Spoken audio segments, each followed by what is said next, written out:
Hi hello வணக்கம் மக்களே, மீண்டும் ஒரு வீடியோவில் சந்திக்கல மிக்க மகிழ்ச்சி. இன்னைக்கு நாம பார்க்க போற ஒரு விஷயம் இப்போ இங்கிலாந்துல மட்டும் இல்லைங்க, அமெரிக்காவிலும் ஒரு பெரிய பேசு பொருளாக மாறி இருக்கு. ஒரு தாய், 2 சின்ன குழந்தைகள், 2 நாடுகளோட நீதிமன்றம், இப்படி ஒரு பரபரப்பான சம்பவத்தை பற்றி தான் நாம இன்னைக்கு பேச போறோம். அதாவது இலங்கையை பூர்வீகமாக சேர்ந்த ஒரு பிரிட்டிஷ் பெண் ஒருவர் தன்னுடைய 2 மகன்களையும் அவருடைய அமெரிக்க தந்தையிடம் ஒப்படைக்கவில்லை என்ற ஒரு குற்றச்சாட்டில் இப்போ வெளிநாட்டு ஊடகங்கள் கவனத்தை ஈர்த்திருக்கு. அது என்ன நடந்தது, அது எல்லாமே நம்ம இந்த வீடியோவில் தெளிவாக பார்க்க போகிறோம். ஸோ வீடியோக்குள்ளே போகிறதுக்கு முன்னாடி புதிதாக சேனலுக்கு வந்திருந்தீங்கன்னா ஆஸ் யூஷுவல் கேட்டுக்கொள்கிறேன் தான் சப்ஸ்கிரைப் பண்ண பார்த்துருந்தீங்கன்னா ப்ளீஸ் சப்ஸ்கிரைப் பண்ணுங்கள். அப்போ தான் இந்த மாதிரியான செய்திகள் உடனுக்குடனாக உங்களை சேரும். சரிங்களாங்க? ஸோ வாங்க வீடியோக்குள்ளே போகலாம்.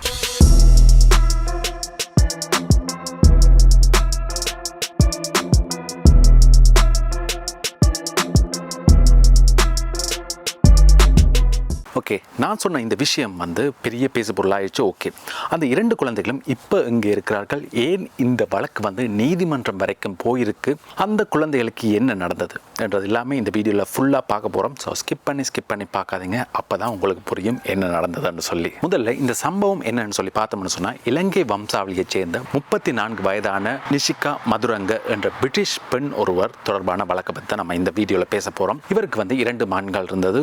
ஒருவர் 5 வயதான பிளெயின் பேயர், மற்றொருவர் 3 வயதான நாத்தியல் பேயர். இந்த 2 சிறுவர்களுமே அமெரிக்காவில் தான் பிறந்தவர்கள். இவர்களுடைய தந்தையின் பெயர் பென் பேயர். அமெரிக்காவில் கொலராடோ பகுதியில் வசித்து வந்தார். இப்போ இந்த பிரச்சனை எப்படி ஆரம்பிச்சது அப்படின்னு சொல்லி பார்த்தோம்னு சொன்னால், நிஷிகா சமரதுங்கவுக்கும் பென் பேயருக்கும் இடையிலான திருமண உறவு கடந்த 2024ஆம் ஆண்டு முறிந்திருக்கு. அதற்கு பிறகு பிறந்த குழந்தைகளை யார் பராமரிப்பது என்ற ஒரு பிரச்சனை வந்திருக்கு.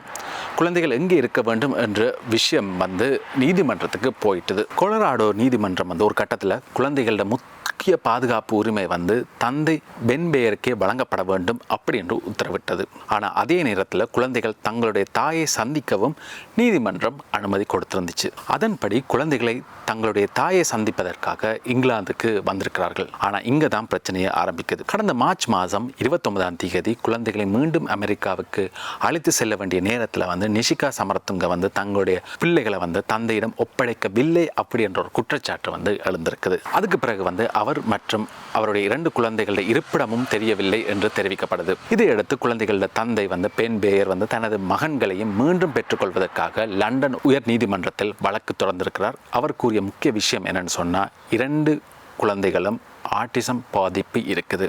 அதாவது ஆட்டிசம் உங்களுக்கு எல்லாருக்கும் தெரியும். அந்த ஆட்டிசம் பாதிப்பு இருக்கிற 2 குழந்தைகள், அவர்களுக்கு தேவையான பள்ளி படிப்பு மற்றும் மருத்துவ கவனிப்பு கிடைக்காமல் இருக்கலாம் என்று கவலை இருக்கிறது அப்படின்னு சொல்லி அவர் தெரிவிச்சிருக்கிறார். பென் பேயர் வேறு என்ன சொல்லியிருக்கிறான்னு சொல்லி பார்த்தோம்னு சொன்னால், தன்னுடைய திருமண வாழ்க்கை முடிந்தது மிகவும் கஷ்டமான காலம்தான். ஆனால் குழந்தைகளை தன்னிடமிருந்து பிரித்து அவர்களுடைய இருப்பிடத்தை மறைத்து வைப்பார் என்று ஒருபோதும் எதிர்பார்க்கவில்லை அப்படி என்று சொல்லி அவர் சொல்லியிருக்கிறார். இந்த மாதிரியான திடீர் மாற்றங்கள் குழந்தையின் மனநிலை மற்றும் வளர்ச்சிக்கு பாதிப்பு ஏற்படுத்தும் என்று அவர் தெரிவிச்சிருக்கிறார். இப்போ இந்த வழக்கில் முக்கியமான ஒரு விஷயம் என்னன்னு சொன்னால், குழந்தையை கண்டுபிடிப்பதற்காக வழக்கு தொடர்பான தகவல்களை வெளியிட லண்டன் உயர் நீதிமன்றம் அனுமதி வழங்கி இருக்குது. அதோட நிஷிகா சமரதுங்கவையும் கண்டுபிடிப்பதற்காக சில நிறுவனங்களிலிருந்து தகவல்கள் கோரப்பட்டுள்ளதாக தெரிவிக்கப்படுது. அமெரிக்கா கொலராடோ நீதிமன்றத்தில் இந்த விவகாரம் தீவிரமாக பார்க்கப்படுது. குழந்தைகள் உடனடியாக ஆபத்தில் இருக்கக்கூடும் என்ற காரணத்தை முன்வைத்துக் கொண்டு அவர்களை பாதுகாப்பாக மீட்பதற்கு சட்ட அமலாக்க அதிகாரிகளுக்கும்